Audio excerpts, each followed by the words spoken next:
جب سورج لپیٹ لیا جائے گا اور جب تارے بے نور ہو جائیں گے اور جب پہاڑ چلائے جائیں گے اور جب بیاہنے والی اونٹنیاں یوں ہی چھوڑ دی جائیں گی اور جب وحشی جانور جمع کیے جائیں گے اور جب سمندر آگ ہو جائیں گے اور جب روحیں جسموں سے ملا دی جائیں گی اور جب اس بچی سے جو زندہ دفنا دی گئی ہو پوچھا جائے گا کہ وہ کس گناہ کے سبب قتل کر دی گئی،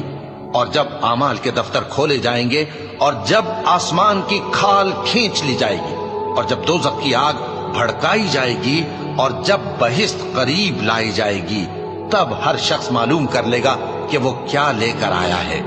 بس میں ان ستاروں کی قسم کھاتا ہوں جو پیچھے ہٹ جاتی ہیں اور جو سیر کرتے اور غائب ہو جاتی ہیں، اور رات کی قسم جب وہ پھیلنے لگتی ہے، اور صبح کی قسم جب وہ نمودار ہوتی ہے، کہ بے شک یہ قرآن اس فرشتہ عالی مقام کا سنایا ہوا پیغام